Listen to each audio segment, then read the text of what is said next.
Muy buenas y frías tardes. Nadie se imagina lo que yo estoy viendo, ¿verdad? Todos así con bufanda y todo. Hay que orar, ¿verdad? Estamos en invierno, ¿qué esperábamos, verdad? Hace 3 días en shorts y manga corta, como si nada. Ahora sí ya se hizo justicia, ¿verdad? Los que decían que querían el frío lo han de estar disfrutando a todo lo que da. Bueno, vamos a nosotros a continuar con nuestro estudio de los sábados. Estamos estudiando el tema de nueva humanidad. La semana pasada estudiamos el tema de nueva criatura y vimos lo que la Biblia enseña al respecto. Vamos a continuar sobre esos temas, pero obviamente, si ya entendimos lo que es ser nueva criatura, vamos a avanzar en lo que corresponde a la vida cristiana. Dijimos la semana pasada que el que ha nacido de nuevo pronto encuentra un problema en sí mismo. Las cosas buenas que quiere hacer no las hace y termina haciendo aquellas cosas malas que no quería hacer, ¿verdad? Y dijimos y mostramos bíblicamente que esta es la evidencia del nuevo nacimiento y la evidencia de lo que la Biblia afirma cuando dice que la carne y el espíritu son opuestos. La carne no está hablando del cuerpo en sí, sino el poder que habita en la carne, la ley de pecado. Lo que la naturaleza pecaminosa, lo que la carne desea, es opuesto a lo que el Espíritu Santo desea. Ahora, si nosotros tenemos el Espíritu Santo, como ya lo demostramos, desde el momento en que nacemos de nuevo, esto produce este conflicto. El Espíritu Santo en mí me guía a hacer lo que es correcto. Yo me deleito en eso que debo de hacer, sabiendo que es lo correcto hacer. Pero en mi cuerpo encuentro que hay otra ley, dice el apóstol Pablo, la ley del pecado. Quiero hacer lo bueno, pero no puedo. Siempre que quiero hacer lo bueno, me acompaña lo malo. Entonces, dijimos, y lo pusimos gráficamente, la diferencia entre un hombre nacido de nuevo y un hombre no nacido de nuevo es precisamente esa lucha interna. El hombre natural, todo hijo de Adán, está en paz, entre comillas, está en paz consigo mismo. Lo que su carne desea, él también lo desea. Lo que su carne desea, él también lo anhela. Cuando hace lo que su carne quiere, se siente satisfecho. No negamos que puede sentir remordimiento. Cuando hacemos cosas en contra de nuestra conciencia nos da evidencia de que hemos hecho algo malo. Y nos podemos sentir mal por lo que hicimos. El hombre natural siente remordimiento, pero después vuelve a hacerlo, ¿verdad? Y si no en esa específica área, en otra área, continúa deleitándose. Así que solamente el hombre regenerado sostiene una lucha interna hasta el final de sus días. Y vimos que esa lucha un día terminará, ¿verdad? En la glorificación. En la glorificación, lo que es la resurrección, recibiremos un cuerpo glorificado, un cuerpo que va a estar de acuerdo con nuestra alma. En nuestra alma fuimos transformados, regenerados. Recordemos que es en el alma donde radica la conciencia, la capacidad de razonamiento. Internamente eso es a lo que nos referimos, el alma, lo que no se ve, el cuerpo es lo que se ve. Externamente pecamos, internamente deseamos no hacerlo. Entonces, cuando la Biblia afirma que somos hijos de Dios y que somos nueva criatura, no está diciendo que ya somos todo lo que hemos de ser. Esperamos a Cristo. Cuando regrese y nos dé un cuerpo nuevo, entonces seremos todo lo que habremos de hacer, dice la Escritura. Pero ya no soy un hijo de Adán. No soy hijo de Adán, pero tampoco soy todo lo que voy a hacer. Estoy en un punto intermedio y es lo que llamamos nueva creación. Soy una nueva criatura, el estado intermedio entre el hijo de Adán y el hombre glorificado. Es ahí donde estamos. Y la semana pasada mencionamos brevemente los conceptos de mortificación y vivificación. Y es nuestro propósito el día de hoy empezar a estudiar el concepto de mortificación. Es un concepto que todo cristiano debe entender muy bien, puesto que todos los días lo necesita. Y sin embargo, también este es un tema que prácticamente no se enseña en ningún lugar. Y lo digo por experiencia propia. 13 años de mi vida cristiana, jamás nadie me mencionó esto. Y a pesar de que algunos sí hablan de no pecar y de luchar con el pecado, nunca desde la perspectiva bíblica, y eso nos lleva a muchos fracasos. Y cuando tenemos muchos fracasos intentando hacer lo bueno, llegamos a conclusiones equivocadas. Pensamos que Dios nos desechó, que realmente no somos nacidos de nuevo, que no vale la pena orar, que no vale la pena buscar a Dios, que nadie puede hacer lo que Dios quiere. Y es una verdad a medias, es cierto, nadie puede hacer lo que Dios quiere, por la naturaleza que tenemos. Sin embargo, la Biblia nos da la información suficiente y necesaria e indispensable para poder hacerlo. Y ese es nuestro objetivo, el estudiar la mortificación, porque aquí vamos a empezar a chocar con la cultura. Así que antes de empezar a leer, vamos a ponernos en manos de Dios orando así como estamos. Señor, gracias por este tiempo, gracias por todo lo que nos das. Es tu providencia la que sostiene al mundo, es tu gracia la que nos sostiene a nosotros. Te rogamos que por medio de tu palabra, tu Espíritu Santo nos guíe a comprender esta información que es indispensable para que podamos caminar contigo, para que podamos crecer en santidad, para que nos podamos conocer cada vez mejor y entender cómo debemos reaccionar ante los problemas y aparentes conflictos que la cultura afirma que tenemos los cristianos al basarnos en tu palabra o al tratar de vivir la vida. Te rogamos que nos permitas no solo comprenderlo, sino llevarlo a la práctica para que empecemos, Señor, a glorificarte como te mereces. Gracias de antemano. Amén. Muy bien, Romanos capítulo 6, versículo 11. Dice, de la misma manera, también ustedes considérense muertos al pecado, pero vivos para Dios en Cristo Jesús. Lo tocamos por arribita, por encimita la semana pasada. De aquí surgen los conceptos, considerarte muerto, la mortificación, considerarte vivo para Cristo, eso es la vivificación. Mortificación y vivificación son temas que obtenemos de la Escritura. No vas a encontrar la palabra mortificación ni vivificación en la Biblia. Pero eso no significa que no es bíblico. Como proviene de conceptos bíblicos, entonces decimos, este tema es algo bíblico, aunque no lo encuentres literalmente en la Escritura, como decir la Trinidad. Algunos, lamentablemente, tratan de argumentar que la Trinidad no es algo bíblico porque la palabra Trinidad no está en la Biblia. Claro que no. Como tampoco vas a encontrar la palabra dinosaurio. A empezar, no se había inventado esa palabra cuando se escribió la Biblia. Pero el hecho de que provenga de la Biblia es lo que lo hace bíblico. Ahora, en nuestro idioma es común decir que alguien está mortificado. Esa señora está bien mortificada porque su hijo no ha llegado a la casa. Y no estoy hablando de eso, obviamente. Estoy hablando en un sentido teológico. En nuestro idioma, en forma coloquial, decimos que alguien está mortificado cuando está ansioso o desesperado o angustiado por información que no conoce, ¿verdad? Está bien mortificada porque no ha llegado su hijo. Ella piensa que le pudo haber pasado algo, entonces se mortifica, como decir que se preocupa. Lo que nosotros vamos a hablar no tiene nada que ver con eso, ¿verdad? Cuando decimos mortificación en teología, nos referimos específicamente a una obligación que tenemos los hijos de Dios. Romanos capítulo 8, versículos 12 y 13. Por tanto, hermanos, tenemos una obligación, pero no es la de vivir conforme a la naturaleza pecaminosa, porque si ustedes viven conforme a ella, morirán. Pero si por medio del Espíritu dan muerte a los malos hábitos del cuerpo, vivirán. Dar muerte a los malos hábitos del cuerpo. Ese es el concepto de la mortificación. Darle muerte a las cosas que provienen de la carne.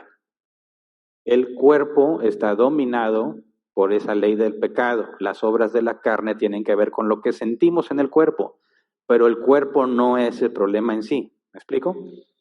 La Biblia no dice que mi mano sea mala. Con mi mano puedo hacer lo malo como robar, pero también puedo hacer lo bueno como regalar. La mano no es mala. La motivación que mueve la mano, eso es lo que es malo. Y cuando hablamos de la carne, decimos ¿por qué moviste la mano? ¿Estás tratando de agradar a Dios o estás tratando de complacerte a ti mismo? Así que quisiera dejar en claro que el problema no es el cuerpo en sí, sino lo que experimentamos por medio de este cuerpo. Ahora, cuando nos dice que tenemos una obligación, la palabra griega se traduce como deudor. Un deudor, según el diccionario Helps, dice es alguien que tiene la obligación de pagar una deuda. Así que cuando dice que nosotros tenemos la obligación, debemos entender en el mismo sentido la obligación que alguien adquiere cuando debe algo. Entonces estamos, como traduce la NBI, estamos obligados, es correcta la traducción, estamos obligados a mortificarnos, a dar muerte a los malos hábitos del cuerpo. Ahora, este concepto puede ser complejo de entender, porque si pienso, bueno, yo tengo 23 años ya de conocer a Dios y de caminar la vida cristiana, y me acuerdo de muchas cosas desde un 6 de octubre del 96, creo yo que entre 9 y 11 de la mañana, porque se me olvidó a qué hora exacta hicieron el llamado, pero a partir de ese momento mi vida dio un cambio radical y me acuerdo de muchas cosas que enfrenté. Y cuando hablamos del concepto de mortificación, tenemos que considerar, porque también hay muchos nuevos en árbol plantado que apenas están iniciando el camino en la vida cristiana, es importante ver lo que alguien de nuevo va a experimentar, que aún no ha comprendido, y lo que a uno se le olvida de esos tiempos, porque lamentablemente hay cristianos que dicen que cuando naces de nuevo estás en tu primer amor, ¿verdad? Pero se te acaba. Y ya, no vuelve más. Y luego ven a alguien que va empezando y dices, ay, qué bonito el primer amor. Después se te quita. Y piensan que eso ya no vuelve jamás. Y eso es un grave error. ¿Sí? Reconocemos que hay una alegría en el nuevo nacimiento, ¿verdad? Y hay un impulso automático dentro de ti, una convicción firme de dejar de hacer las cosas que sabes que están mal. Estás totalmente convencido de que hiciste muchas cosas malas y estás plenamente convencido de que ya no debes hacerlas, ¿verdad? Y esto genera una alegría particular, porque sientes que todo marcha bien, que las cosas realmente están cambiando. Cosas que nunca pudiste dejar, de repente ya no las haces. Y tienes la evidencia de que Dios te hizo algo, que te cambió. Pero la Biblia, de hecho, palabras de Jesús advierten sobre este proceso. Entonces, cuando tenemos ese tipo de impulso interno, la convicción a dejar de hacer lo que sabemos que está mal, erróneamente concluimos que eso es mortificarnos.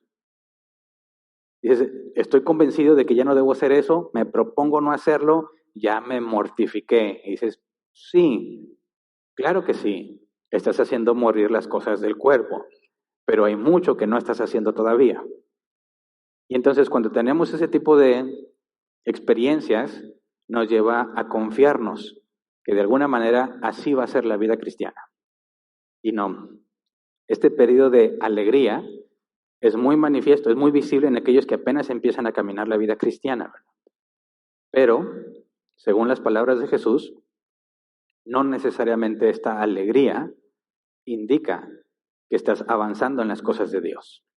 Sí, las personas se apartan de ciertos pecados, empiezan a esforzarse por hacer lo correcto, tienen una gran expectativa de lo que el futuro va a traer.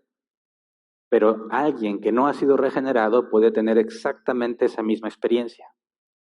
Por eso la Biblia advierte y enseña que hay personas que saben que están condenados y hay personas que no saben que están condenados. Y podemos hacer todavía un desglose más. Hay personas que saben que son salvos y no serán condenados. Hay personas que son salvos y no saben si van a ser condenados. Y hay personas que van a ser condenadas porque no saben que no son salvos. Entonces, cuando hablamos de la mortificación, estamos hablando de algo que solamente un hombre regenerado puede hacer. Así que no tiene que ver directamente con el impulso de dejar de hacer lo malo, porque eso lo puede tener cualquier persona aunque no sea regenerado. El problema es lo que sigue después de eso. Así que vamos a una de las parábolas de Jesús, la parábola del sembrador. Yo sé que muchos la conocen. Vamos a leer la parábola como tal para poder entender el contexto y luego la explicación que Jesús le da a sus discípulos. Mateo 13, versículo 3 al 9. Dice, y les dijo en parábolas muchas cosas como estas. Un sembrador salió a sembrar.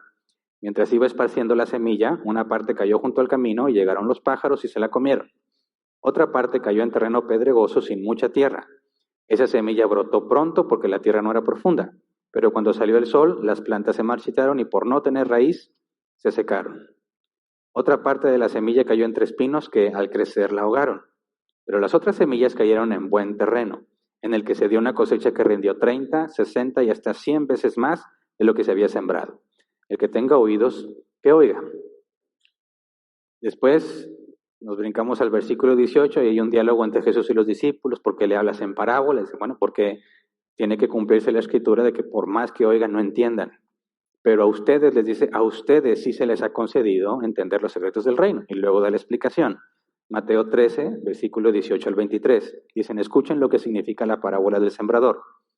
Cuando alguien oye la palabra acerca del reino y no la entiende, viene el maligno y arrebata lo que se sembró en su corazón.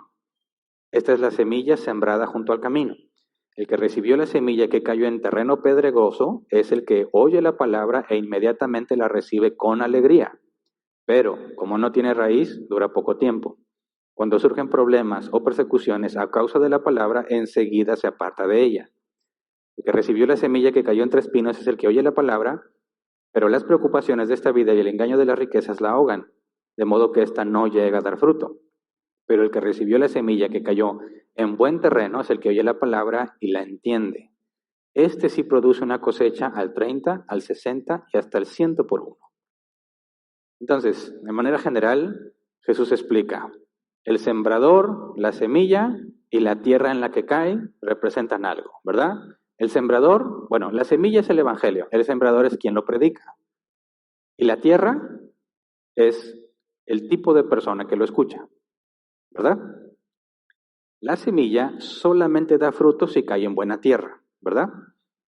Y si la tierra representa a las personas, vimos que hay personas que la reciben con gozo, pero no dan fruto. El único que da fruto es el que además de recibirlo, la entiende. ¿Ok? La semilla en ninguno de los ninguno de los tres casos primero mencionados da fruto. Parece que sí, parece que va a brotar, parece que va a dar fruto, pero no. La única que sí lo da es el cuarto caso, la buena tierra, es aquel que la entiende. Así que podemos ver que hay una clara referencia a lo que pasa con la persona o lo que debe de pasar con la persona cuando escucha el Evangelio. No basta con escucharlo y considerar que es verdadero. Tienes que comprenderlo. Ahora, si la buena tierra es el único lugar donde la semilla da fruto y la buena tierra son las personas, ¿qué clase de persona entonces es la que debe escuchar el Evangelio? Dicen, pues una buena persona. Pero no, Romanos 3:12 dice, todos se han descarriado, a una se han corrompido, no hay nadie que haga lo bueno, no hay uno solo. Así que lo que determina que la tierra sea buena o mala no son las obras de la persona, ¿verdad? Porque no hay bueno ni uno, no hay nadie que haga lo bueno. Así que es otro factor. ¿Qué se necesita para que esa tierra sea buena tierra? Juan 3:5, palabras de Jesús, yo te aseguro que quien no nazca de agua y del Espíritu no puede entrar en el reino de Dios, respondió Jesús. Lo que ya estudiamos del nuevo nacimiento. Entonces no es el Evangelio escuchado, ni siquiera reconocido como verdadero, sino el Evangelio comprendido por alguien que fue renovado, alguien que nació de nuevo. Se requieren las dos cosas, la predicación del Evangelio y una mente regenerada que lo entienda. Eso es lo que da fruto. Pero mi enfoque ahorita es que la persona que lo recibió con alegría terminó muriéndose el mensaje que habían puesto en ella. Es lo que dice el versículo 20. El que recibió la semilla y que cayó en terreno pedregoso es el que oye la palabra e inmediatamente la recibe con alegría. Pero no es buena tierra, ¿verdad? La recibe con alegría. ¿Crees el Evangelio? Dicen, lo creo. Yo creo que hay un Dios. Y yo creo que Jesús pagó por mí. Y yo creo, fíjate, yo creo que ya me salvó. Hay personas que creen que son salvas y no lo son. Y eso es lo más preocupante para muchos. ¿Y yo cómo voy a saber entonces? ¿Tú crees que eres salvo? ¿Y qué tal si eres uno de los engañados? De los que Jesús dijo, en aquel día me dirán, Señor, Señor. Y Jesús les va a decir, apartaos de mí, nunca los conocí. Así que no se trata de lo que tú crees nada más. Y oye, pero yo me siento nacido de nuevo. ¿Y eso qué? Ahorita vamos a tocar el tema de los sentimientos. El punto es, ¿qué va a pasar cuando lleguen los problemas? Porque lo recibes con alegría, dice, versículo 21, pero como no tiene raíz, dura poco tiempo. Cuando surgen problemas o persecución a causa de la palabra, enseguida se aparta de ella.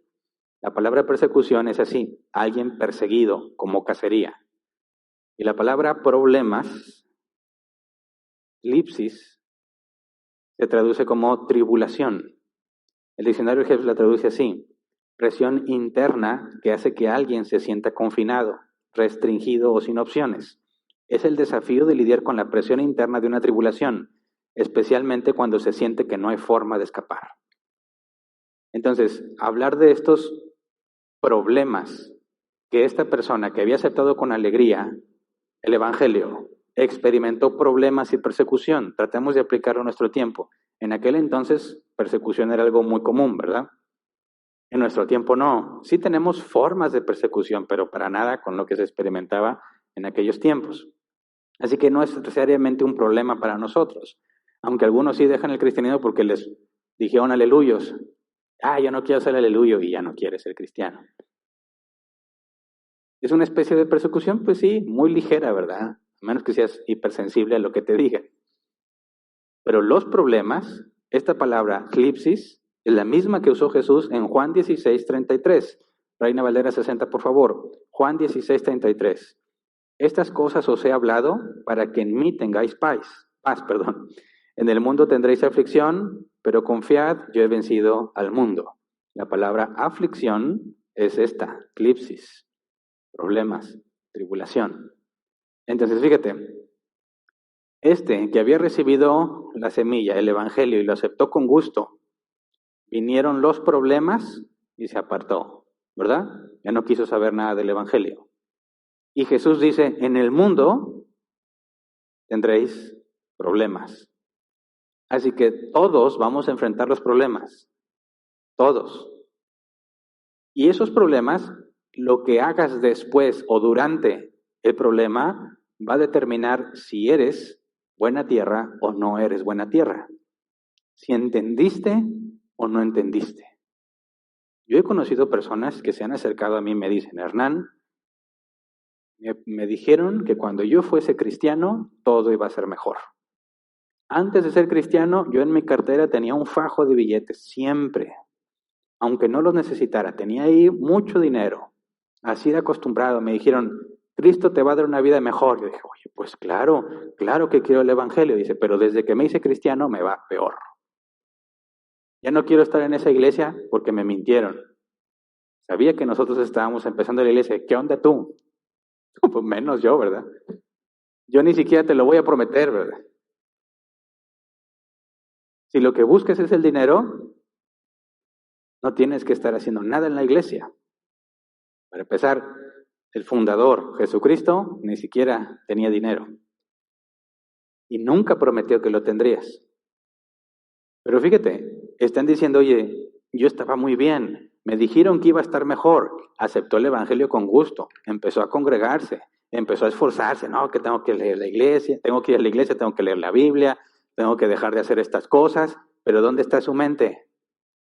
Que me llegue el beneficio, ¿verdad? Me tiene que ir mejor. Llegan los problemas, según la palabra griega, el punto en que dice esto ya no hay solución, no tengo opciones, y se apartan. Dicen algunos, dejaron de ser cristianos, perdieron su salvación. No puede ser. Primera de Juan 2:19. Aunque salieron de entre nosotros, en realidad no eran de los nuestros. Si lo hubieran sido, se habrían quedado con nosotros. Su salida sirvió para comprobar que ninguno de ellos era de los nuestros. Así que, según la parábola de Jesús y las palabras del apóstol Juan, no era buena tierra y nunca lo fue.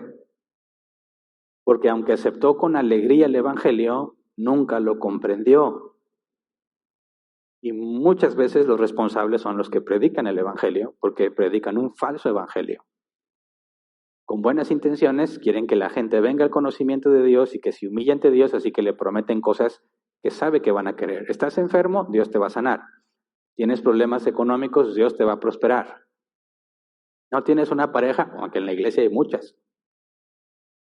¿No tienes trabajo? Dios te puede dar trabajo.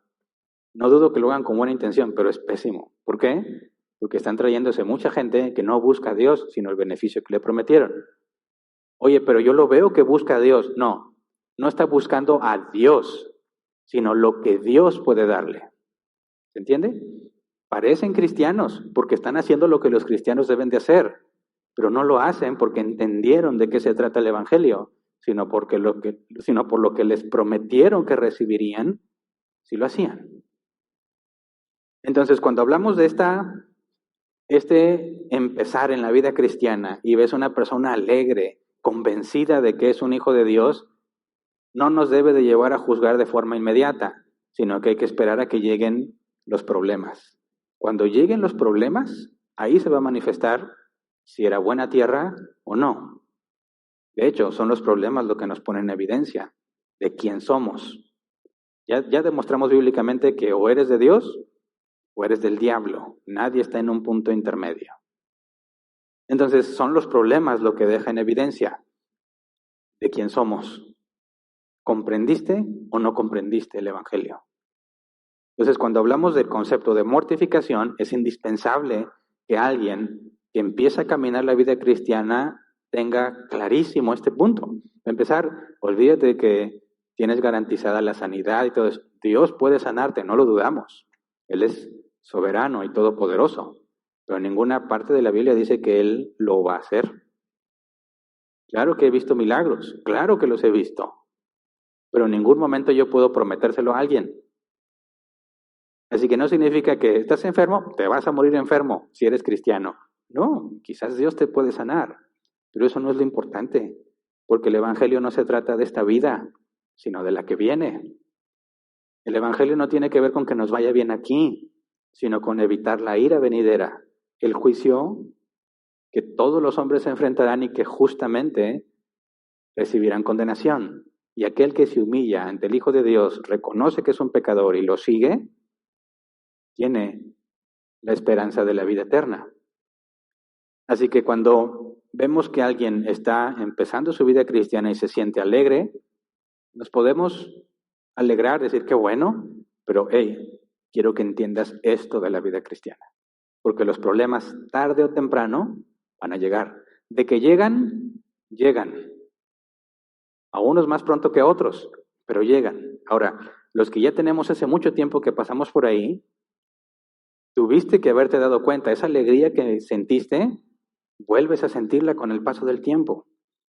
Porque es muy bonito saber que tú por dentro tienes todos los deseos y toda la convicción de hacer lo bueno.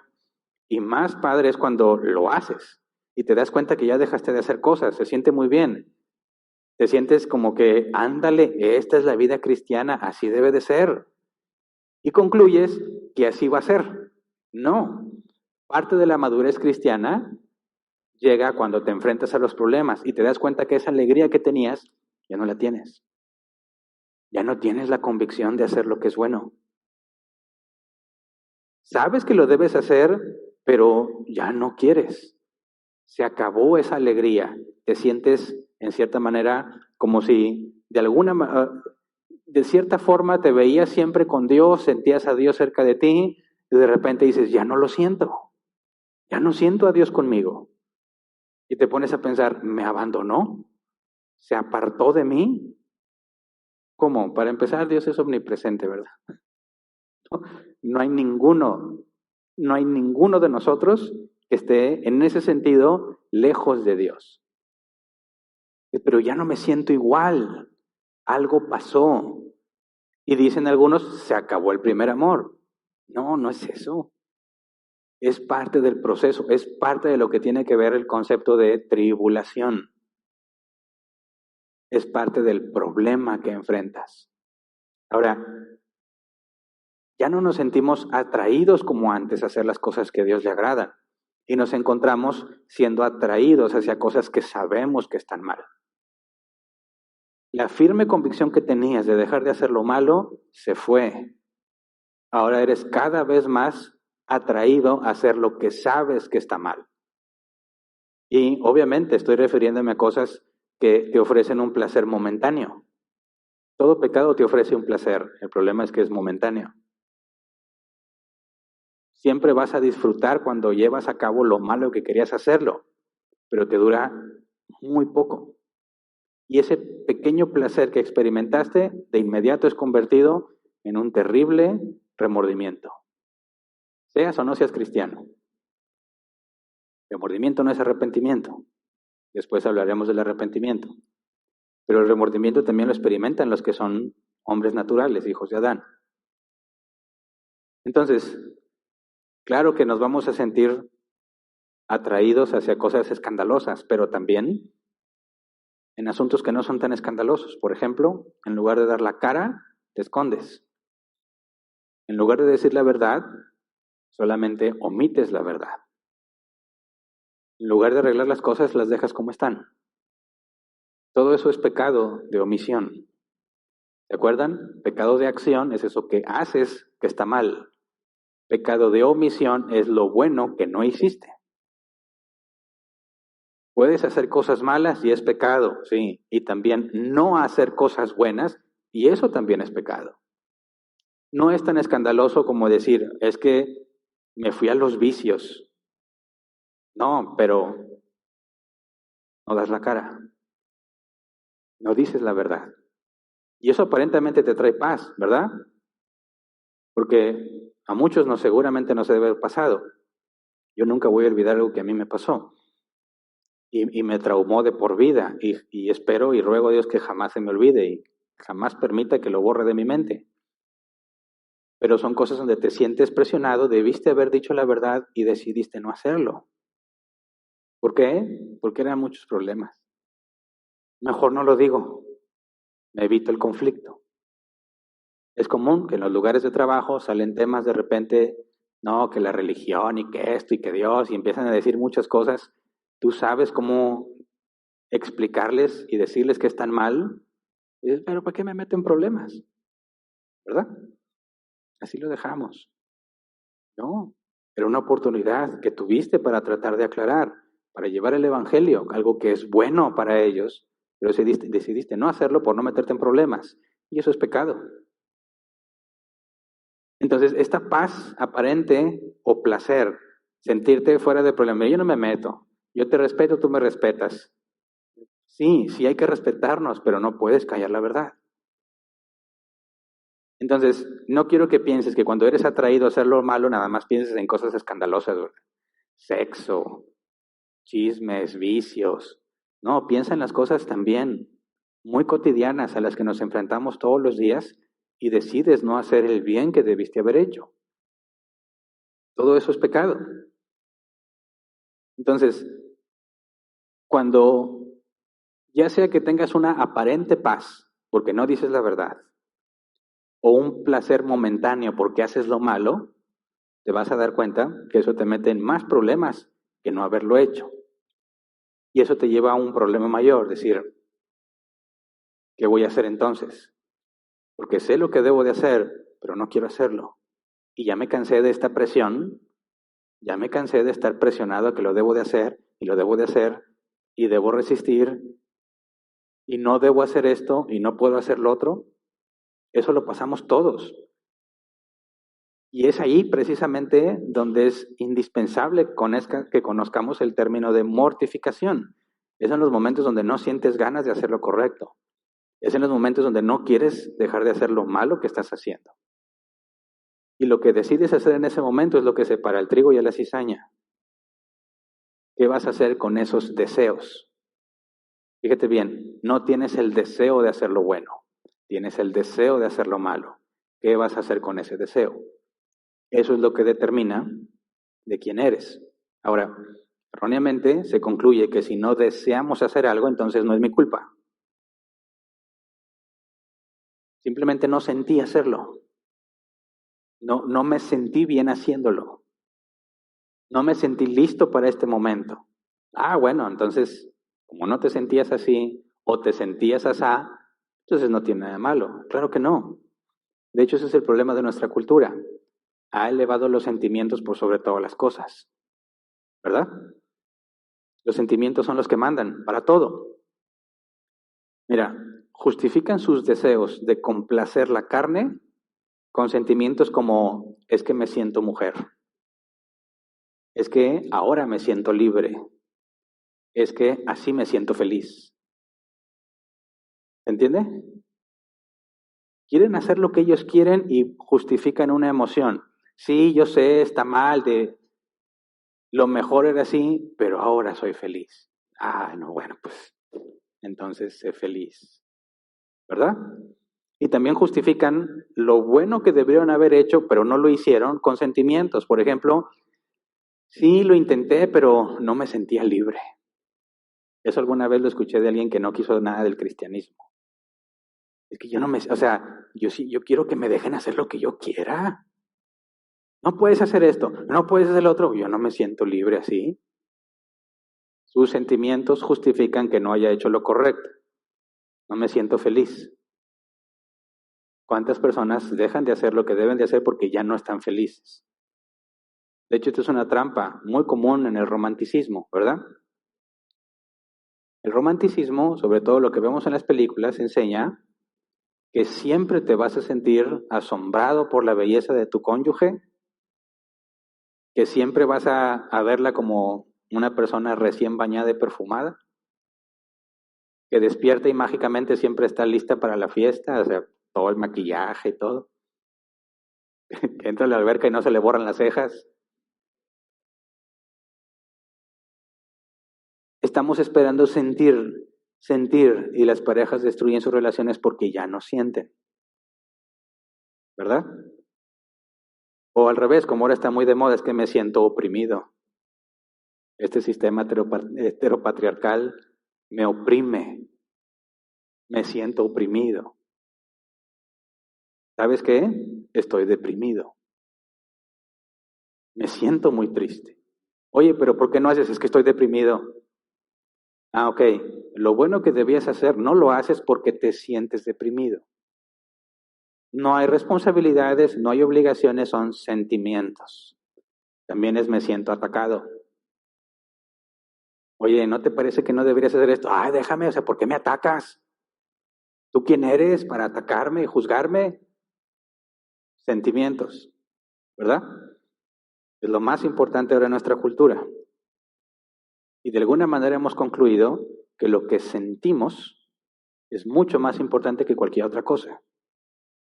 ¿Qué tiene que ver esto con la mortificación? Pues que la mortificación consiste en ir en contra de tus sentimientos, no a favor de ellos. La Biblia nos llama, ¿eso que sientes de dónde viene? ¿Se acuerdan la imagen que vimos la semana pasada? La parte que ha sido regenerada, tu alma, y la parte que sigue, como siempre, tu cuerpo, tu naturaleza pecaminosa.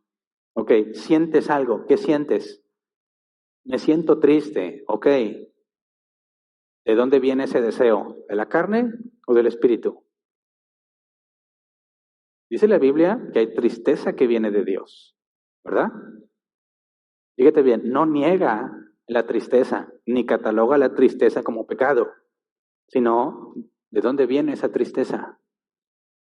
¿Estás espiritualmente triste o nada más estás frustrado carnalmente? Así que cuando la Biblia, digamos, describe o se refiere a los sentimientos, siempre hace una distinción. ¿De dónde viene ese sentimiento? Yo entiendo que los que viven en el mundo, los que son del mundo, los que viven según la carne, no pueden tener esa separación. Están tristes y dicen, pues no puedo dejar de estar triste. Estoy enojado y no puedo dejar de estar enojado. Dices, sí, te entiendo. Eso es lo que le pasa a todo hijo de Adán. Pero eso no aplica para los cristianos. Porque la Biblia nos llama a someter los sentimientos. Por ejemplo, Efesios 4:31. Abandonen toda amargura, ira y enojo, gritos y calumnias y toda forma de malicia. Analicemos un poco esto. Abandona toda amargura. ¿Has conocido a alguien amargado? No voltees a ver el de lado. Tú di si tú. Sí, yo me conozco. Todos hemos tenido periodos de amargura, ¿o no? Desde las cosas más básicas. Cosas que a veces debería de darnos risa, ¿verdad? Me acuerdo muchas veces que en donde trabajaba hacían rifas, de alguien se tenía que ganar algo, siempre se rifaban desde que refrigeradores, estufas, televisiones y todo. Ya tenía como 8 años en la empresa, jamás me saqué nada en ninguna de las rifas. Y me acuerdo yo tenía ya como 6 años y la rifa y acababa uno de entrar, no se ganó una cosa sino 2, una televisión y no me acuerdo qué era la otra, una tablet. Y me dio un coraje, me amargó, yo no puede ser. La suerte, la Biblia dice que la suerte es del Señor. O sea que si yo no me he ganado algo, es porque Él no quiere. Pero sí se lo quiso dar a este incircunciso. Acaba de entrar. Da risa, pero me amargó. Dije, no puede ser, no puede ser. Así que sí conozco la amargura. ¿Y cuál es la solución bíblica para eso? Abandónala, ¿sí? Ya no estés amargado. ¿Cómo? Aquí dice, abandonen toda amargura. Abandónala. ¿Se puede? Ah, bueno, ya, se me quitó. No, obviamente no está hablando de eso, pero es una instrucción simple. Abandónalo. Oye, pero es que me siento bien amargado. Deja de sentirte así. Ira, enojo. Estoy bien enojado, ya no estés. Pero me siento bien enojado. No niego que te sientas así, pero ya no estés. Eso es lo que la Biblia enseña acerca de estos sentimientos. Vamos a Colosenses 3, 5 al 8. Por tanto, hagan morir todo lo que es propio de la naturaleza terrenal: inmoralidad sexual, impureza, bajas pasiones, malos deseos y avaricia, la cual es idolatría. Por estas cosas viene el castigo de Dios. Ustedes las practicaron en otro tiempo cuando vivían en ellas, pero ahora abandonen también todo esto: enojo, ira, malicia, calumnia y lenguaje obsceno. La instrucción sigue siendo igual: abandónalo. Bueno, ¿cómo le hacemos? Me ha tocado hablar con personas deprimidas. ¿Qué debo de hacer? Ya no estés deprimido. Hernán, ¿tú crees que yo quiero estar deprimido? ¿Alguien te ha dicho así? ¿O tú te has sentido deprimido y te has preguntado, ¿quiero estar deprimido? ¿No haces ese ejercicio de introspección? A ver, ¿por qué estoy deprimido? Seguramente te has deprimido al menos una vez, ¿verdad? ¿Lo has disfrutado? No se hagan, dígame la verdad. Fíjate, en el mundo, cuando alguien fue abandonado por su mujer, ¿qué hace? ¿Qué? Va a ponerse a escuchar ciertas canciones. ¿Por qué? Cuando dicen que por culpa de una mujer están ahogados en un bar, no lo inventaron, lo escucharon, ¿verdad? Se rodean de ese ambiente, de esa música, de esos pensamientos, de esos sentimientos. Le dan más impulso. Es que estoy bien deprimido. Y no ponen algo que contrarreste su depresión, sino que favorece su depresión. Van y se sientan solos, ¿verdad? Y si el día está nublado, mejor. Quieren llorar y a veces ni lloran, ¿verdad? Pero están tristes. Y le dan a esa canción que les recuerda el dolor. Se acaba otra vez. Le dan un trago. Por tu culpa. Otro trago. ¿Les gusta o no les gusta? Sí les gusta. Sí les gusta.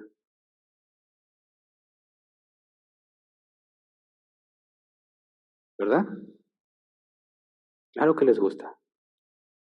Me voy a matar, me voy a matar. Siempre dicen, mira, el que se va a matar no avisa, lo hace. Pero sin embargo a los deprimidos les encanta avisar que se van a matar. ¿Por qué? ¿Por qué? No es su plan ir a matarse y que nadie lo impida, ¿verdad? Porque si ese fuera su plan, a nadie le dirían. Entonces, ¿qué buscan? Compasión. Ay, ¿por qué? No, no te vayas a matar.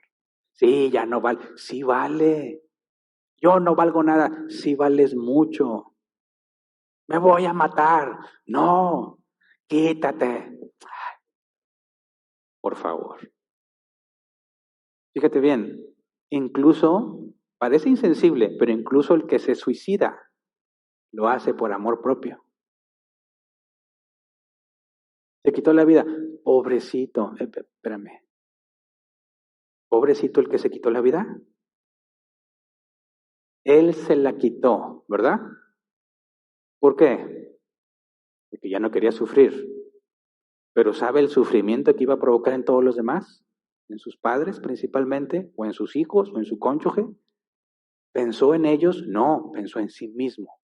Ya no quiero sufrir, ya no quiero esta vida. Lo mejor para mí es matarme. Es egoísmo y amor propio. Pero ahí está la trampa de los sentimientos, de la cual la Biblia te dice, abandónalo. Se murió, pobrecito, ¿cómo le hacemos para que los muchachos ya no se suiciden? Enséñales a dominar sus sentimientos. No, vamos a evitar el bullying. Ya nadie le puede decir nada ofensivo a otro porque se nos matan. ¿Cómo vas a controlar eso? ¿Mm? El problema no está en los que hacen bullying, claro que están mal, pero eso no hace que una persona se suicide. Una persona se suicida, se oye feo, pero es la verdad, por cobardía. Porque no quiere enfrentar la realidad. Ya no quiere sufrir, así que se mata. ¿Cuál es la respuesta bíblica? Abandónalo. Eso es lo que se vuelve bien complejo de entender, porque esto no es una solución. Es que estoy bien triste, ya no estés triste. Jesús, una de las cosas que más dijo es no teman, ¿verdad? Seguramente has sentido miedo, incluso algunas veces pánico. Imagínate que estás en pánico. Jesús, dime qué debo de hacer. Y Jesús viene y te dice, ya no tengas miedo. ¿Cómo me ayuda eso? Bueno, eso no te ayuda si eres del mundo. Porque si eres del mundo, es imposible dejar de sentir. Pero si eres de Él, tu alma, donde está tu capacidad de razonar, tus sentimientos, tus emociones que provienen de las cosas de Dios, tiene control sobre tu cuerpo y lo que tu cuerpo siente y lo que tu cuerpo quiere hacer. De manera que solo el Hijo de Dios deja de temer. Pero obviamente no es un acto de magia. Por eso hablamos de mortificación como algo que tú tienes que hacer. Pero los cristianos tenemos muchos problemas en comprenderlo y vemos a alguien deprimido y no sabemos qué decirle. Y vamos a la psicología. ¿Qué hace el mundo? Bueno, pues el mundo dice, no le digas que ya no esté triste. Bueno, no le digo. ¿Estás deprimido? ¿Qué le dices entonces? No, sí tienes mucha razón. No, yo estaría igual que tú. No, no vale nada la vida. Vamos a llorar juntos. Es más, también me dieron ganas a mí de matarme. ¿Qué esperanza hay si no le puedes decir que ya no esté deprimido? Y dicen los deprimidos, yo no necesito que alguien venga a decirme que ya no esté deprimido. Lee los artículos y dice, nunca le digas a alguien deprimido que ya no esté deprimido. Bueno, eso tiene un serio conflicto con la Biblia, que simplemente dice, ya no estés así. ¿Te das cuenta? ¿Pero por qué dicen eso? Porque en el mundo eso funciona. Porque el mundo no tiene una lucha interna. No tiene control sobre la naturaleza pecaminosa porque ama también su naturaleza pecaminosa. Ese es el problema de los cristianos buscando en el mundo cómo el mundo soluciona sus problemas, porque los del mundo no tienen esperanza, no tienen opción, pero los que hemos nacido de nuevo, sí. ¿Se entiende? Dicen, es que ¿por qué la psicología funciona? Sí funciona en los del mundo, en el sentido de que los hace sentirse mejor. Pero nosotros no estamos buscando sentirnos mejor, sino hacer lo correcto. ¿Se entiende la diferencia? Claro que a todos nos gusta sentirnos mejor, pero ese no es el enfoque de la vida cristiana. El enfoque es haz lo correcto, haz lo que agrada a Dios. Mortificación es yo siento esto, pero esto no es de Dios. Esto no proviene de Dios, esto no es agradable a los ojos de Dios, así que ya no lo voy a sentir. Tienes el poder y la capacidad de hacer eso, pero necesitamos estudiar el proceso para hacerlo. Por eso es que la instrucción bíblica suena tan confusa, porque si evaluamos la Biblia en parámetros humanos, no tiene ningún sentido. Pero si partimos al menos de lo que vimos la semana pasada, debe de tener claridad. Esta instrucción solo la puede cumplir alguien que entiende que su cuerpo es opuesto, sus deseos son opuestos al espíritu. Y que debe estar consciente de que lo que siente no necesariamente proviene de él, sino de la naturaleza pecaminosa. Así que tiene que aprender a filtrar lo que siente para saber si es algo que debe de tomar o algo que debe desechar. Y eso no lo puede hacer un hijo de Adán.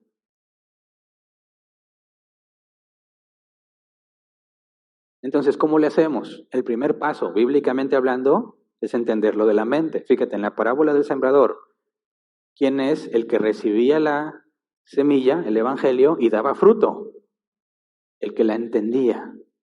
Empieza con la mente. Romanos 12:2, no se amolden al mundo actual, sino sean transformados mediante la renovación de su mente. Así podrán comprobar cuál es la voluntad de Dios, buena, agradable y perfecta. No te amoldes al mundo, sino transfórmate mediante la renovación de tu mente. ¿Cuándo empezó? ¿Cuándo se renovó mi mente? En el momento en que naciste de nuevo. De hecho, esa mente renovada, lo que Jesús dice, hace que el evangelio en ti produzca fruto. Sin la mente regenerada, no hay fruto cuando escuches el evangelio, aunque aparentemente parezca que sí. El problema, cuando lo enfrentas, va a revelar si realmente lo entendiste o no. Por eso es tan grave que se predique un evangelio falso. No nada más desde la perspectiva de la persona que creyó un evangelio falso y se va a dar cuenta cuando vengan los problemas que no es, sino todos los problemas que eso genera en la iglesia. Y hablo de la iglesia visible, en la congregación. Las cabras locas. Pero bueno, entonces, la clave para no moldarte al mundo actual es que te transformes debido a que tu mente fue regenerada. Y luego Romanos 8:5. Los que viven conforme a la naturaleza pecaminosa fijan la mente en los deseos de tal naturaleza. En cambio, los que viven conforme al Espíritu fijan la mente en los deseos del Espíritu. Otra vez, aquí está el asunto de la mente, en qué piensas, en qué enfocas tu mente. Reina Valera 60 dice, porque los que son de la carne piensan en las cosas de la carne, pero los que son del Espíritu, en las cosas del Espíritu. Entonces aquí empieza a darnos una información muy útil. Entender cómo me deshago de estos sentimientos que provienen de mi carne, empieza con entender de dónde provienen. Y lo puedo entender porque fui regenerado. De manera que entiendo lo que dice Pablo. Yo quiero hacer las cosas que Dios dice, pero encuentro una ley en mi cuerpo que me hace hacer lo malo. Eso es la primera información indispensable para poder empezar a mortificarnos. Entender que no todo lo que sientes proviene de ti. No todo lo que sientes proviene de ti. No todo sentimiento o pensamiento es confiable. ¿Cómo sabes cuál sí y cuál no? Dice, el que piensa en las cosas del Espíritu, ¿verdad? Vive conforme al Espíritu. Bueno, ¿cuáles son las cosas del Espíritu? ¿Cómo las sabemos? Leyendo la Biblia.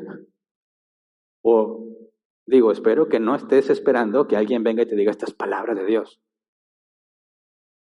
¿Alguna vez te dieron de esa palabra de Dios? Es muy común, ¿no? Llega, oye, tengo que decirte algo de parte de Dios. Y te lo dice así el más humilde, ¿verdad? Porque hay unos que le ponen tanta crema a sus tacos. Traigo una palabra fresca del corazón de Dios para tu vida.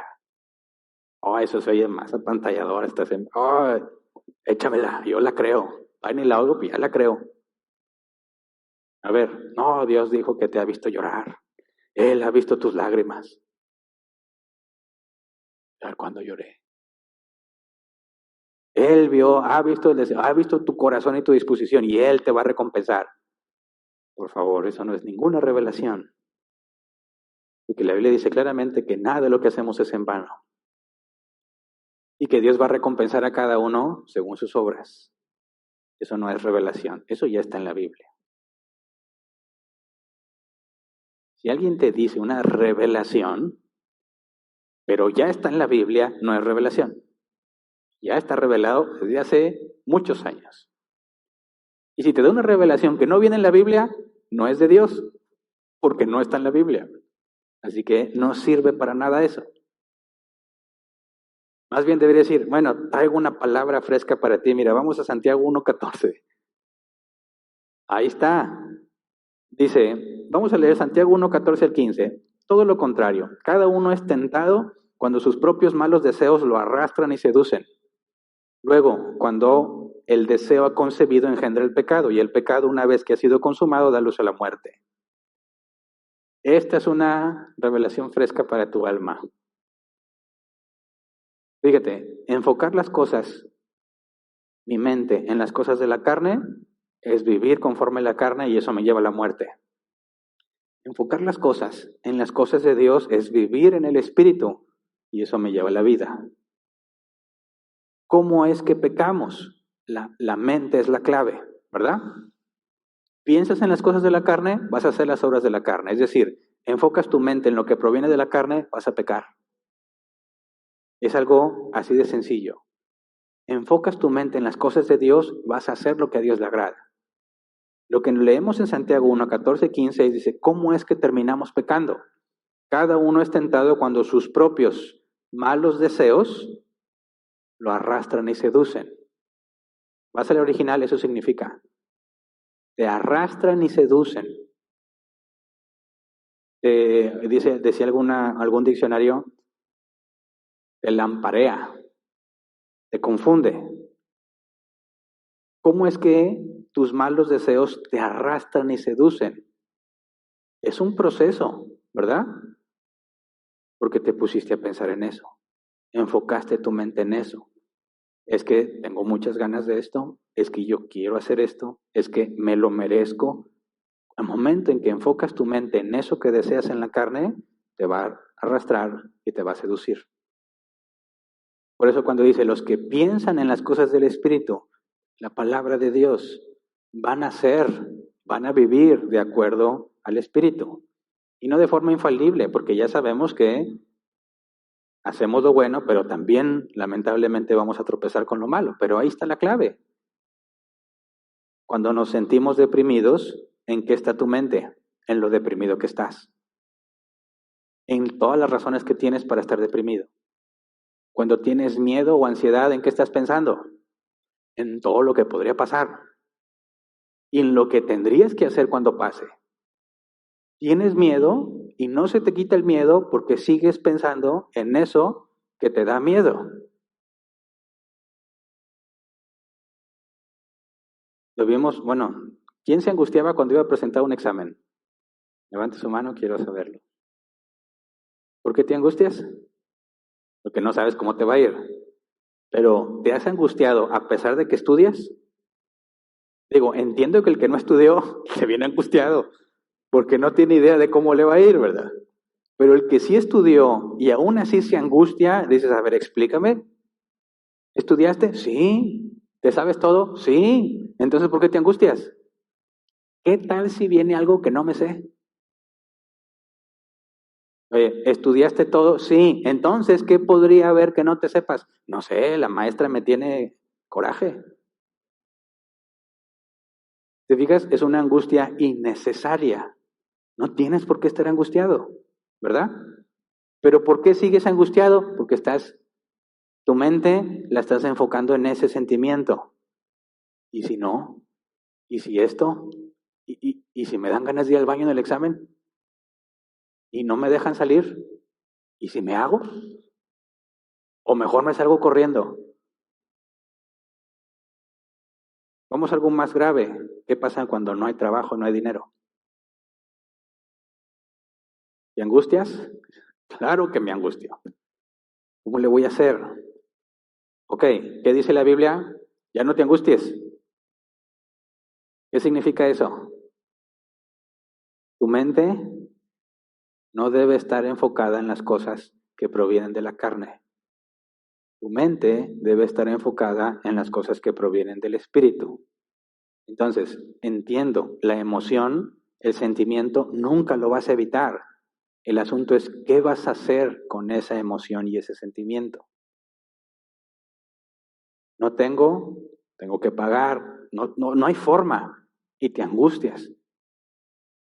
Y es insoportable cuando estás pensando en eso. Pero la Escritura dice que nuestro Padre sabe lo que necesitamos y que Él ha prometido darnos techo, comida, vestido. Si a las aves las alimenta y a las flores del campo las viste, ¿cuánto no más a ustedes? ¿Dónde vas a enfocar tu mente? Va a determinar si vas a seguir sintiendo angustia o no. Eso solo lo puede hacer alguien que ha nacido de nuevo, que puede distinguir de sí mismo mi mente, mi naturaleza pecaminosa. Entonces, estoy angustiado porque mañana no tengo, pero la Biblia dice que Él me va a dar lo que necesito, pero yo no tengo ningún trabajo. ¿De dónde lo va a sacar? La Biblia no dice de dónde lo va a sacar, pero Él es fiel. Así que tú tienes que tomar una decisión. ¿Confías en Dios o desconfías de Él? Desconfiar de Él es seguir pensando, no voy a tener cómo sacarlo, no voy a tener para pagar. Eso implica una desconfianza a lo que Dios ha revelado, una clara desconfianza y rebeldía a lo que Dios ha afirmado. Por lo tanto, es pecado. ¿Se entiende? No, es que yo necesito ir con el psicólogo para que me ayude a lidiar con esta angustia. No necesitas un psicólogo si eres hijo de Dios. Necesitas enfocar tu mente en las cosas del Espíritu. Porque lo que ha revelado en su palabra es lo que necesitas para dejar de sentirte así, porque se trata de confiar en Él. Pedro, caminando sobre las aguas. Hace tiempo analizamos ese pasaje. El mar no estaba tranquilito, ¿verdad? El mar de Galilea, que es un gran lago, ¿verdad? Estaba todo picado, las aguas violentas. Se le ocurre decir, Jesús, si tú eres, manda que yo vaya. Genial idea, ¿verdad? Jesús le dice, ven, y empieza a caminar sobre el agua. Ya está caminando sobre el agua. ¿Por qué se hundió? Dudó. La palabra griega ahí es juzgar en exceso. ¿En qué se puso a pensar? Oye, está bien feo, está bien feo. El aire. ¿Dónde me vaya hundiendo? ¿Qué voy a hacer? Donde no sea Jesús, ese que está ahí.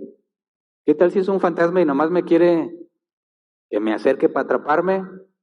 No sé qué pasó por su mente, pero no estaba pensando en lo que Jesús le dijo y se empieza a hundir. ¿Verdad? ¿Y qué le dijo Jesús cuando... Es más, Jesús ve que se está hundiendo, ¿verdad? ¿Pudo evitar que se hundiera? Claro, por supuesto. No lo quiso evitar y se empieza a hundir Pedro. Y no sé, yo me imagino los que estaban en la barca, lo que están viendo, y Jesús está viendo todo. Imagínate la cara de Pedro. ¿Estaría angustiado? Claro, porque ni siquiera bueno y sano alguien se meta a las aguas en esa condición. Y Jesús no va por él. Jesús, sálvame. Entonces lo toma de la mano y ¿qué le dice? ¿Qué pasó con tu fe? No, ya, Pedrito, ya, aquí estoy yo. Ya, no te vas a ahogar, mijito. Aquí estoy yo para salvarte. No, ¿qué le dijo? ¿Por qué dudaste? Dices, Jesús, oye, estaba bien asustado. ¿Por qué? ¿Por qué? Fíjate bien la aparente frialdad de Dios, que no se compadece de tus emociones ni de tus sentimientos, sino que te cuestiona, ¿por qué? ¿Por qué? ¿Por qué pregunta por qué? Porque fue tu decisión. Tú decidiste desconfiar en Él. Tú lo decidiste. No eres una víctima. Por eso se les regaña. Cuando los discípulos no pudieron echar fuera al demonio, ¿qué fue lo que Jesús les dijo delante de todos? Generación incrédula y perversa, ¿hasta cuándo tendré que soportarlos? ¿Hasta cuándo tendré que estar con ustedes? ¿Por qué? Porque ellos decidieron dejar de confiar en Dios. Ellos hicieron lo que Santiago dice, cada uno es tentado, seducido y arrastrado. Entonces pecas. Y por eso se le reprende al que peca. No te compadeces del que peca, porque él era libre para evitarlo, pero decidió no evitarlo, sino hacerlo. Por eso amerita la reprensión. Si tu hermano peca, repréndelo, dice la Escritura. Pero tristemente ahora eso cae en la categoría de odio, ¿verdad? Discurso de odio. No le puedes decir al homosexual, ya no seas homosexual. Ah, ¿qué te pasa? Rasgan las vestiduras. ¿A poco tú decidiste ser heterosexual? ¿Eso qué tiene que ver? ¿Qué es lo correcto? ¿De dónde partes para examinar las cosas? ¿Dónde está la manera en que entiende las cosas? El cristiano en la Biblia. Varón y hembra los creó. ¿Qué significa pecado? En griego y en hebreo, errar al blanco. Hacer las cosas no de acuerdo a lo que deben de ser hechas. Dios los creó varón y hembra, hombre y mujer. Homosexualismo es pecado. Así de simple. ¿Qué es la depresión, bíblicamente hablando? ¿Confías o no confías?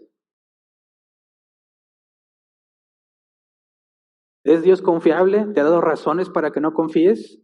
¿Te ha traicionado? ¿Te ha abandonado? Entonces, ¿por qué te deprimes? Es pecado. Y tiene que ser confrontado, reprendido. Pero eso solo funciona entre cristianos. No vayas a tratar de reprender al que no es regenerado. No va a entender lo que estás haciendo. Aparte, no tiene la capacidad de entenderlo. ¿Te das cuenta del conflicto? La gente del mundo dice, los cristianos son unos homofóbicos, no tienen sentimientos, no saben lo que la persona está sufriendo, porque desde su perspectiva no tiene ningún sentido lo que estamos diciendo. Y es un error que el regenerado quiera pedirle al no regenerado que haga algo que no tiene la capacidad de hacer. Por eso es perfectamente comprendible que no nos quieren, porque para ellos eso no funciona, pero para los hijos de Dios sí. Entonces, 1 de Pedro 2, 1 y 2. Por lo tanto, abandonando toda maldad y todo engaño, hipocresía, envidias y toda calumnia, deseen con ansias la leche pura de la palabra, como niños recién nacidos. Así por medio de ella crecerán en su salvación. Fíjate, abandona lo malo, engaño, hipocresía, envidias y toda calumnia y desea la palabra de Dios. Porque por medio de ella crecerás en su salvación. Estoy hablando a los regenerados. No puedes medir tu problema con los estándares del mundo. No puedes tratar de solucionar tu problema con los estándares del mundo. Se hace con los estándares bíblicos. Cuando decimos la psicología no es para el cristiano, muchos tienen conflicto para entender eso, pero si da buenos resultados. Bueno, ¿a qué le llamas buenos resultados? Ya no se sintió tan deprimido. Ok, piensa esto. Velo desde esta perspectiva. Tienes a alguien enfermo de cáncer. Va con un médico y el médico lo cura de cáncer. ¿Es algo bueno o algo malo? Algo bueno. ¿Funciona o no funciona el método que haya usado el doctor? Pues sí, ahí está la evidencia, sí funciona. Pero luego esa persona que se libró del cáncer llega al juicio del gran trono blanco. Y abren el libro y lo juzgan según sus obras y es condenado. Ahora pensemos, situación B, hay alguien con cáncer. Y alguien, aunque no lo cura del cáncer, le habla del Evangelio. Conoce a Dios porque se le concede. Nunca se le quita el cáncer. Muere con cáncer. Y cuando muere, oye las siguientes palabras: bien, buen siervo y fiel. En lo poco fuiste fiel, en lo mucho te pondré, entra en el gozo de tu Señor. Pregunto, ¿cuál obra fue mejor? ¿Librarlo del cáncer o hablarle del Evangelio? No dudo que quitarle el cáncer sea algo bueno, pero no se compara con la salvación. Cuando hablamos del mundo y la psicología, oye, yo tuve buenas experiencias y me ayudó con problemas, qué bien, pero eso no resuelve tu principal problema. Vas a ser juzgado según tus obras y vas a ser condenado. El principal problema a resolver es tu salvación. Y aunque el psicólogo puede hacer que te sientas mejor, en ningún momento elimina el pecado que hay en ti. ¿Se entiende? Cuando dices, es que estoy angustiado, mira, hazle así, así, así. Ah, bueno, pero nunca te enseñó que la angustia, puesto que eres hijo de Dios, que la angustia es pecado. Nunca te enseñó eso. Aunque ya no estés tan angustiado, no avanzaste para nada en santidad. ¿Se entiende? Y nuestro objetivo no es sentirnos mejor. Nuestra obligación es hacer morir las obras de la carne para crecer en santidad. Ese es el peligro de la psicología. Te hace sentir bien sin resolver el problema del pecado. ¿Se entiende? Así que necesitamos entender que tienes, bíblicamente hablando, la capacidad de simplemente dejar de estar así. Pero como lo dijimos desde que hablamos de la santidad y la santificación, todo el proceso de santidad no es algo que haces tú solo, ¿verdad? Es un esfuerzo tuyo dependiente de Dios. Filipenses 4:13, todo lo puedo en Cristo que me fortalece. Sin Él no lo puedes hacer. Pero hoy nada más vamos a estudiar la primera parte de este tema. El propósito de hoy es que entendamos qué es la mortificación y cómo es que un cristiano debe entender que en la instrucción bíblica, a pesar de que parece ilógica, es verdadera. Simplemente ya no lo hagas. Y que nuestras emociones y nuestros sentimientos es algo que bíblicamente se debe someter. Se somete a las cosas de Dios. Pero si tú tratas de esforzarte tú mismo para hacer decir, hoy ya no voy a estar triste, ya no voy a estar triste, eso no funciona. No funciona. Necesitas la palabra de Dios, obviamente que tú la leas, y también bíblicamente, puesto que así lo enseña el apóstol Pablo, por medio de los ministerios, creceremos, necesitas congregarte y ser instruido en la iglesia. Y sobre todo entender que dependes de Dios. Pero eso es lo que, si Dios permite, estudiaremos la próxima semana. ¿Cómo es que nos esforzamos y al mismo tiempo dependemos de Dios para ese esfuerzo? Pero bueno, vamos a ponernos de pie y vamos a orar.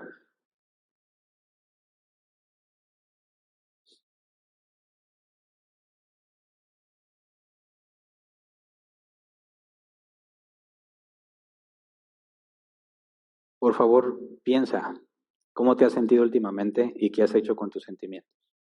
Yo pienso que todos tenemos mucho que confesar y poner delante de Dios para pedir perdón.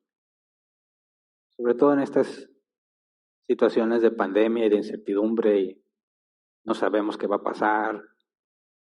Es muy fácil dejarnos llevar por lo que sentimos y estar angustiados, frustrados, deprimidos, fastidiados, cansados, porque has enfocado tu mente en cosas incorrectas.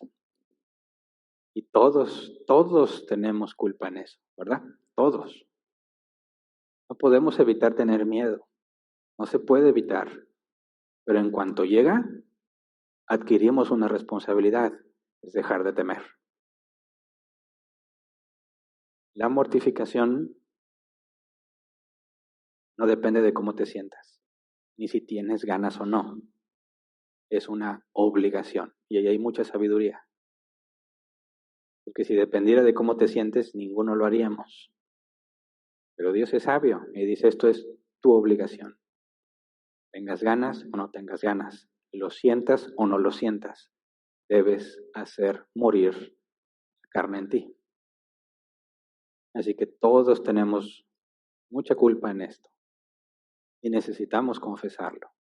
Y pedirle a Dios, como dice su palabra, que sea fiel y justo y que nos perdone y que podamos avanzar en santidad. Así que vamos a orar. Señor, te pedimos perdón por dejarnos llevar por nuestros sentimientos, nuestras emociones, por estar deprimidos, por estar angustiados, por estar temerosos. Y a pesar de que encontramos razones humanas para sentirnos así, hemos decidido desconfiar de ti. En tu palabra está todo lo que necesitamos saber para nuestra vida. Tú nos has dicho con mucho detalle, con mucha paciencia, explicando una y otra vez los mismos conceptos en las distintas cartas, cómo debemos de confiar en ti, cómo debemos buscarte. Perdónanos, Señor, porque hemos tenido miedo sin que nos hayas dado razones para desconfiar de ti. Perdónanos porque hemos cambiado la verdadera paz que viene por medio de conocer tu palabra por una paz momentánea, simplemente porque no quisimos decir la verdad, porque no quisimos confrontar la realidad, dar la cara cuando debimos hacerlo. Perdónanos, Señor, por desviarnos por placer momentáneo, cosas que, aunque se disfrutan en un instante, generan solamente dolor y sufrimiento. Perdónanos, Señor, cada vez que cambiamos tu palabra por lo que nos parece mejor. Perdónanos por buscar soluciones en el mundo y no en tu palabra. Perdónanos, Señor, por tratar de escondernos cuando pecamos. Adán y Eva se escondieron cuando pecaron. Tu palabra dice que confesemos nuestro pecado. Y tú eres fiel y justo para perdonarnos. Así que, Señor, te rogamos que no nos permita seguir ocultándonos. Queremos estar en la luz, vivir a la luz de tu palabra. Enséñanos a hacer lo que es correcto a pesar de que no tenemos ganas de hacerlo. Enséñanos a dominar nuestras emociones, nuestros deseos y nuestros sentimientos y sujetarlos a ti, porque es nuestra obligación. Somos deudores, Señor. Nos has dado todas las cosas gratuitamente. Y es más que claro que te mereces que vivamos para ti. Queremos ser, Señor, como dice tu palabra, buenos siervos tuyos, diligentes, que se niegan a sí mismos. Tú lo dijiste, Señor. Quien quiera ser mi discípulo, tome su cruz, niéguese a sí mismo y sígame. Enséñanos, Padre, a negarnos a nosotros mismos, a poner los ojos en tu palabra, la mente en tu palabra, en conocer cada vez más las instrucciones que tú has dado, lo que debemos seguir y hacer en las distintas circunstancias de la vida, para que podamos crecer en santidad. De esta manera podamos glorificar tu nombre, Señor. Perdónanos por todas estas veces que en lugar de darte gloria, hemos ensuciado el Evangelio. Todas las veces que en lugar de dar un ejemplo correcto, dimos un mal ejemplo. Todas aquellas ocasiones, Señor, donde pudiendo hacer lo bueno, decidimos hacer lo malo. Perdónanos. Líbranos de nosotros mismos. Enséñanos a enfrentar la batalla de todos los días, confiando en ti y dependiendo de ti. Enséñanos a comprender que solos no podemos hacer nada, pero que si tú nos fortaleces, como dice el apóstol Pablo, todo lo podremos soportar, todo lo podemos enfrentar, porque tú eres, Señor, quien nos sustenta. Gracias, porque tus misericordias son nuevas cada mañana. Gracias porque por amor a tu nombre has decidido darnos gracia y no justicia. De otra manera ya hubiésemos sido consumidos. Gracias por tu paciencia, Señor, por tu amor. En el nombre de Jesús. Amén. Pueden sentarse.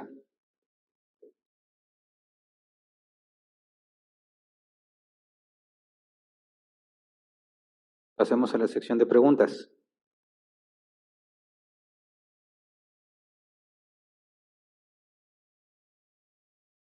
Tenemos 15 minutos para responderlas.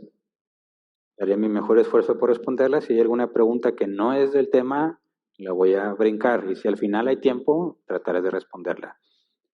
Las preguntas, para los que nos estén siguiendo en línea, quizás están viendo este video y no estamos en vivo ya.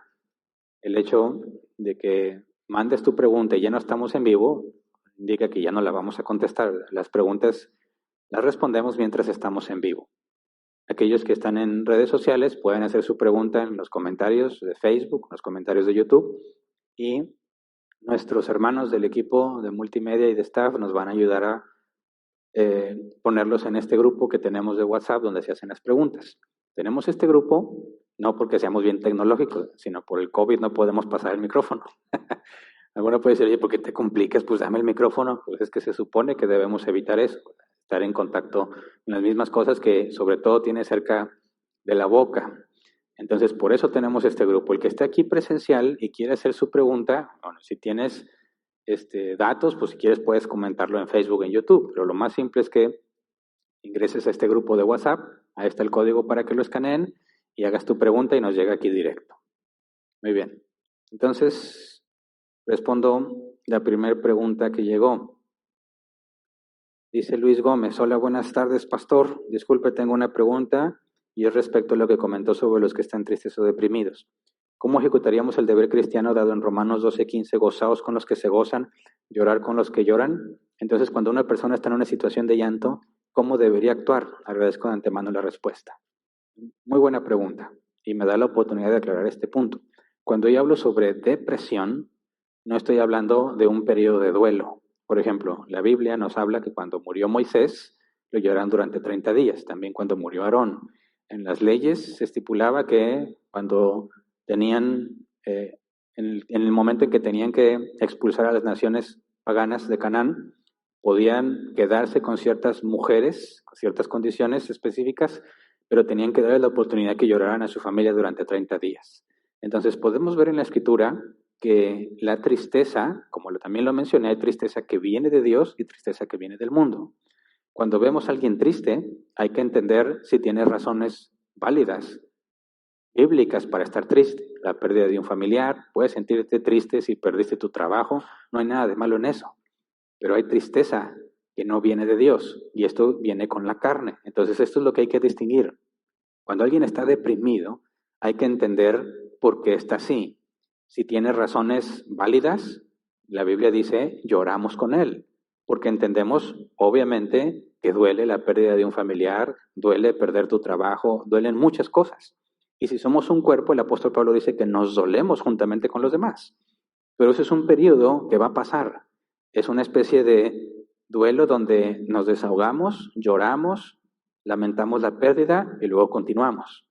Cuando yo hablo de estas personas deprimidas, estoy hablando de esto que normalmente vemos en nuestros tiempos. No han perdido a nadie, tienen una vida no tan mala quizás, pero no hay un factor que justifique que estén tristes.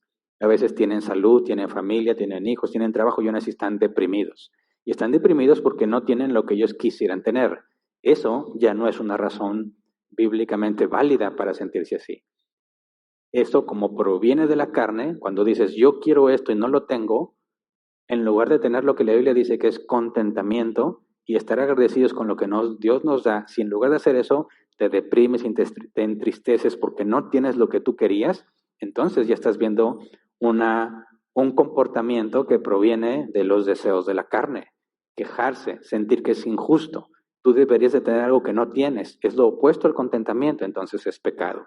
Y esa depresión, bíblicamente, no es algo con lo que debemos llorar con ellos, ¿verdad? Porque las obras de la carne deben de ser desechadas. Así que así es como filtramos. No digo que veas a cualquiera que estés triste, oye, se acaba de ver mi mamá, no estés triste, no estoy hablando de eso, ¿verdad? Obviamente que vamos a acompañar en su dolor por la pérdida de su madre. Eso no tiene ningún problema bíblico. Así que hay que distinguir cada caso en particular. Siguiente, Henry Hernández. Buenas noches, pastor. Yo tengo la lucha interna contra el pecado que dice Romanos 7. Pero cuando peco me siento miserable y no me arrepiento. Pero no veo la disciplina de Dios y esto me preocupa, porque quiero que Dios me muestre que soy su hijo. ¿Es esto un problema? Pues mira, se vuelve complejo simplemente por las palabras que mencionas, saber si entiendes la definición correcta de lo que me dices. Porque tener una lucha contra el pecado, sentirte miserable, dices, pues sí, eso es normal. Dice, pero no veo la disciplina de Dios y esto me preocupa. Bueno, ¿qué es lo que esperas que Dios haga como disciplina? Puede ser muy distinto de lo que Dios va a hacer. Y ahí tenemos que entender que a veces tropezamos una y otra vez en el mismo problema, en el mismo pecado. Y tú tienes que esforzarte en trabajar de manera correcta para dejar de hacerlo. Cuando no estás haciendo lo correcto para mortificarte y vivificarte, no vas a salir de ese problema. Pero eso no significa que Dios no te disciplina. O sea, eso es lo que vamos a ver un poco más adelante. Si yo no tengo la información de cómo debo proceder cuando estoy pecando, no voy a avanzar en ese problema. Y a veces Dios permite que te encuentres con ese problema para que llegues a la conclusión de que no estás haciendo lo correcto. Y necesitas ir a buscarlo a Él, y es lo que vamos a ver la próxima semana. Cuando tú dices, yo estoy luchando y yo no veo que Dios me discipline, normalmente eso indica que tú estás haciéndolo en tu propio esfuerzo, algo que tú estás tratando de dejar de hacer y no estás acudiendo a Dios de la manera correcta. Pero como no hemos visto todavía ese tema, no puedo profundizar más en eso. Así que para responder tu pregunta, quisiera que primero, si estuvieras con nosotros los próximos temas, tengas la información más detallada de qué es lo que debemos hacer y luego juzgues tu situación para determinar si efectivamente Dios no te está disciplinando. Siguiente, Elizabeth K. Dice, pastor, una pregunta. Un familiar migró a otro país por la pobreza que hay en nuestro país. ¿Es pecado que un esposo deje a su esposa e hijos para migrar a otro país para sostener a su familia? Bueno, no es una pregunta relativa al tema, la voy a brincar. Si nos queda tiempo, la respondo con mucho gusto. Siguiente, Claudio Ortiz. Buenas noches, pastor. Entonces, no importa las circunstancias emocionales que viva un verdadero creyente, la psicología no lo ayudará y jamás debe ser un medio que se utilice para dominar nuestras emociones. Muchas gracias y saludos. Mira, la psicología tiene valor en distintas áreas. Por ejemplo, puede entender y reconocer patrones de comportamiento en el ser humano e identificarlos y poder llevarte o puntualizar un problema en específico. No niego que la psicología tenga aplicaciones útiles en distintas ramas de la vida. El problema es que la psicología jamás te va a hablar de pecado, jamás te va a hablar de la palabra y de lo que estás haciendo mal a la luz de la palabra. La psicología parte de una perspectiva o una filosofía materialista, donde todos venimos de la nada, eres simplemente un animal evolucionado y no tiene un estándar moral como la Biblia lo determina.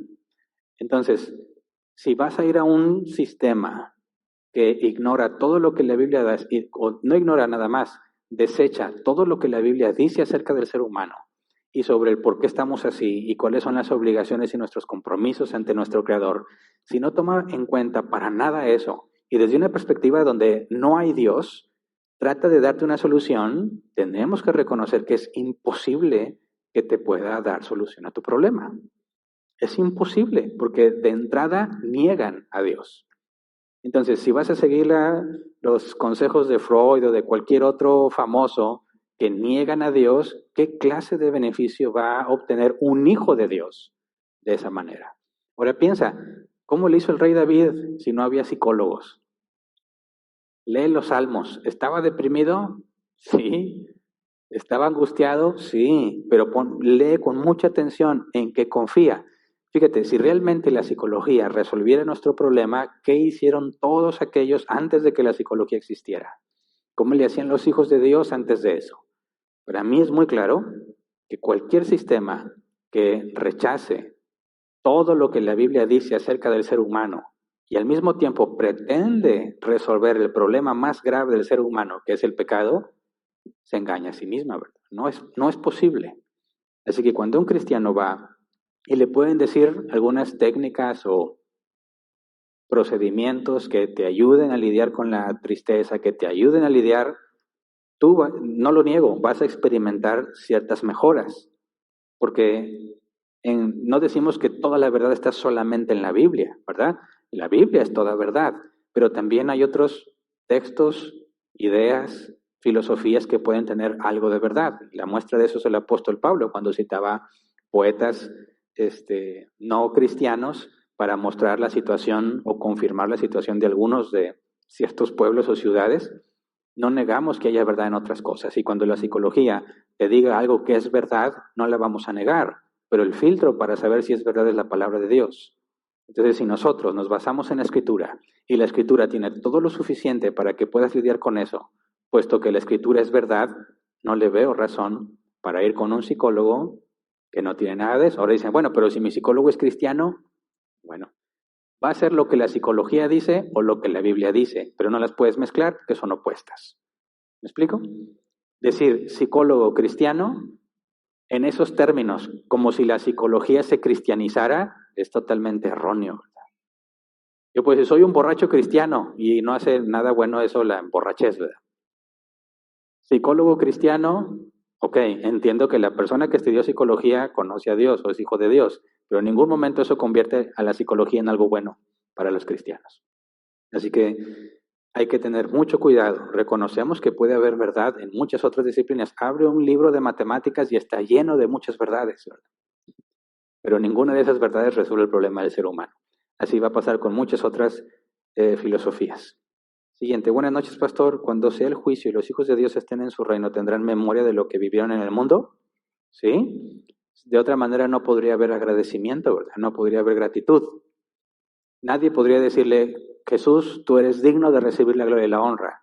Porque si se te borró la memoria, no tendrías idea de qué fuiste salvado, ni de qué fuiste salvado, ni por quién fuiste salvado. Entonces, necesariamente, para que la novia de Cristo le dé gloria y honra a Él, necesariamente necesita su memoria. Siguiente, Emiliano Solís, ¿hay un paralelismo entre la santificación y la mortificación o son completamente opuestos? No, la santificación se logra a través de la mortificación y vivificación. O sea, son términos inseparables. ¿Quieres caminar en santidad? Necesitas hacer morir las cosas de la carne y vivir las cosas de Dios.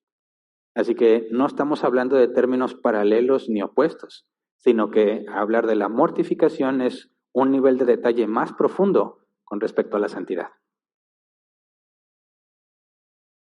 Y se acabaron las preguntas, ¿verdad? ¿Hay otras dos? Aquí no me han llegado. Ok, me paso a la que está pendiente, a la que me brinqué. Sí, lo leo otra vez. Pastor, una pregunta, un familiar migró a otro país por la pobreza que hay en nuestro país. ¿Es pecado que un esposo deje a su esposa e hijos para emigrar a otro país para sostener a su familia? Pues mira, depende mucho de la circunstancia. No hay nada en la escritura que indique que es prohibido que tengas que viajar muy lejos para obtener ingreso para tu familia, ¿verdad? De hecho, la escritura pone claramente esa responsabilidad sobre el esposo, sobre el hombre, ser proveedor. Y si hay un previo acuerdo, una manera en la que se pueda lograr que de manera temporal, aunque tenga que salir a un viaje muy largo, pueda regresar y continuar con sus responsabilidades, no habría ningún impedimento bíblico, siempre y cuando esté haciéndose de manera correcta, ¿verdad? Porque cuando hablamos de que alguien emigró a otro país, estamos diciendo que entró de forma ilegal, ¿verdad? Y eso no es justificable en ninguna manera. No puedes decir, bueno, voy a hacer lo que Dios me ha pedido que haga, proveer a mi familia, pero para eso voy a quebrar la ley, para tratar de ganar dinero y que Dios me ayude a bendecir a mi familia. Y dice, ¿sabes qué? El fin no justifica los medios. Si lo vamos a hacer, tenemos que hacerlo de acuerdo a la Escritura, y la Escritura nos llama a respetar las leyes. Así que debemos buscar proveer a nuestras familias sin quebrantar las leyes. Ahora, bíblicamente estamos obligados a quebrantar las leyes si las leyes nos piden algo contrario a la voluntad de Dios, contrario a la Escritura.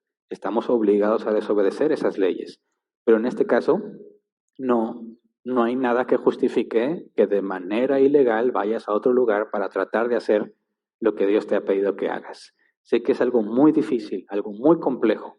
No es algo que simplemente se pueda describir así desde mi postura aquí sin entender bien su situación. Pero siempre todo hijo de Dios debe buscar hacer la voluntad de Dios tal como está especificada. Y nunca debería ser una opción quebrantar la ley con tal de hacer algo que a Dios le agrada, porque eso ya no proviene de parte de Dios. Entonces, si hablas de un viaje muy largo, de forma legal, temporal, para proveer para su familia, si están de acuerdo, esposo y esposa, si se comprende la situación y en ningún momento va a haber un abandono de las responsabilidades que le corresponden, no hay un problema bíblico en eso, ¿verdad? Ahora, si dices, no, es que ya no quería y él se fue, ya no están haciendo, ya no están comportándose como uno y ahí hay conflicto bíblico. Pero si me hablas tú de irse a la ilegalidad con tal de hacer algo bueno, no se justifica. Es todo, ¿verdad? ¿Ya no llegaron? ¿Sí llegaron preguntas? Muy bien. Mónica Villarreal, buenas noches, pastor. Mi hija está por terminar psicología. ¿Debo decirle que cambie de carrera o puede ejercer de alguna manera y agradando a Dios? Pues mira, es una situación complicada. En mi caso, cuando yo he conocido a alguien que está en esa carrera y dice ser cristiano, le advierto, estás en una carrera que si tratas de ejercerla de cierta manera va a ser en clara contradicción a la Biblia. Pero obviamente no todos los que estudian psicología están tratando de cambiar la vida de las personas, ¿verdad? Por ejemplo, en una empresa, en recursos humanos, hay un conflicto entre miembros de un equipo y normalmente buscan la ayuda de un psicólogo para encontrar la manera más pacífica de solucionarlo. Y eso en ninguna manera trae conflictos con la Biblia, ¿verdad? El problema con la psicología es cuando trata de resolver el problema en el ser humano del pecado sin señalar el pecado. Eso nunca será una solución. Pero hay distintas aplicaciones, así que aquel que se mete a estudiar algo que resulta que es contrario a la escritura tiene que pensar si tiene aplicaciones que le permitan glorificar a Dios en su trabajo y no contradecir su palabra. Y si es así, es libre para hacerlo. Y bueno, se acabó el tiempo, ¿verdad?